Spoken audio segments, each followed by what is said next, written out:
So the NFL is playing a game in Brazil in 5 days, and obviously it's been huge news everywhere because two pretty damn good teams are going in, the Eagles and the Packers. Eagles were in the Super Bowl 2 years ago, flamed out last year. Packers had a great season. They're one of the teams with the most amount of hype going into this season. So they're sending two premier teams, premier franchises historically as well. And, it's Brazil, it's a new country. It's not a established like first world country like Germany or England. So obviously there's been a lot of conversation surrounding why the NFL is deciding to go there in the first place. And right off the bat, we will be addressing the you can't wear green because of the gangs and the other teams. We will be addressing that. So for some background information for people that don't know about this, Jesus Christ. For people that don't know about this, the NFL will be playing a game, Eagles-Packers. It's a home game for the Eagles, which Eagles fans aren't happy about, in Sao Paulo, Brazil, in the Corinthians Arena. The one good thing is that the grass quality should be good because it's the World Cup standard. It's what FIFA wants. They played World Cup games there and Olympic games there a decade ago. And hopefully there's no issues for the Eagles like their last neutral site game in Arizona for the Super Bowl. And now let's talk about why Brazil is hosting a football game, a regular season NFL game. So obviously the NFL has already played in UK, Germany, and Mexico in like the last decade. But football has been steadily growing in popularity and viewership in Brazil. According to the NFL, they have 38 million football fans in the country, up from 5 million about a decade ago.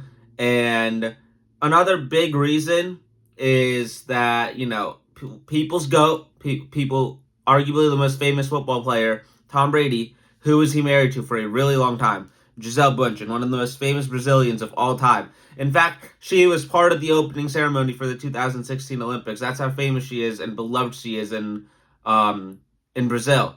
So that really helped grow the popularity of the game. And obviously, it's a massive economical boon for Sao Paulo and Brazil in general. This game is expected to create $60 million in revenue for Sao Paulo. So let's talk about the city. Now, people are saying, oh, it's unsafe.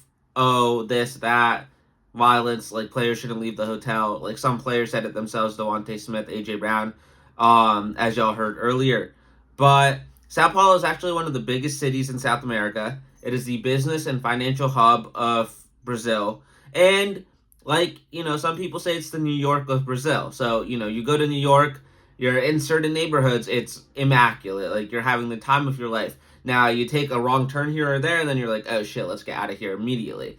It's a similar thing. And obviously, teams travel with immense security, so even if players do want to go out, they can.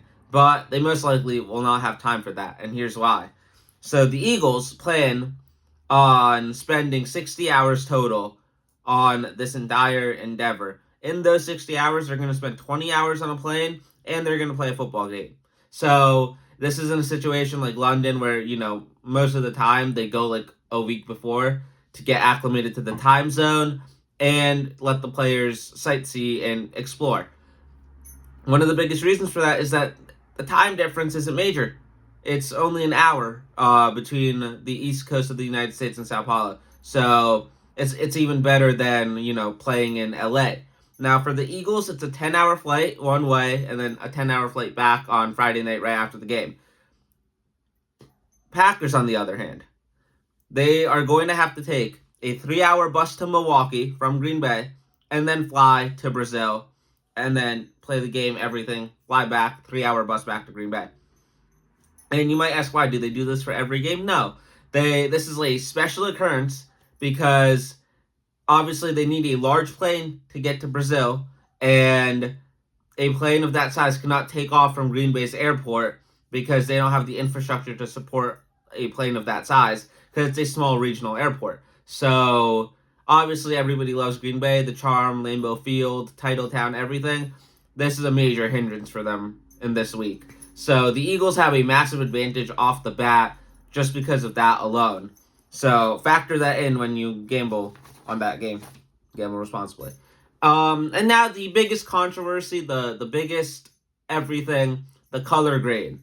So the arena that they're playing in is the Corinthians arena, right? And green is the color of their rival team. So it's like, okay, we don't wear green in this arena because it's the color of the rival team. And Josh Jacobs went on the Green Light podcast, shout out Chris Long, and was like, oh, they said that we can't wear green, yada, yada, yada.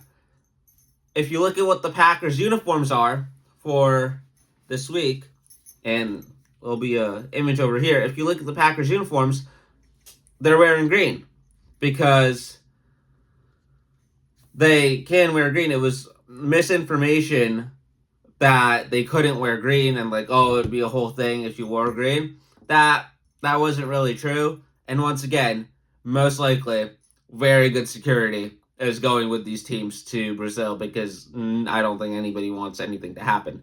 So those are the basics of the logistics, the reasoning as to why this game is happening, because I've seen a lot of people be like, oh, why are they going to Brazil? Just play this game somewhere else for the safety of the fans and the people. It should be a good event. Sao Paulo, Brazil has hosted arguably bigger events in terms of like population that's interested with Taylor Swift concerts and other things in the last year. So hopefully everything goes well. Hopefully the weather holds up and we have a great football game to watch Friday night. Thank you guys for watching. Please remember to like, comment, and subscribe. It means a lot to the channel. Peace.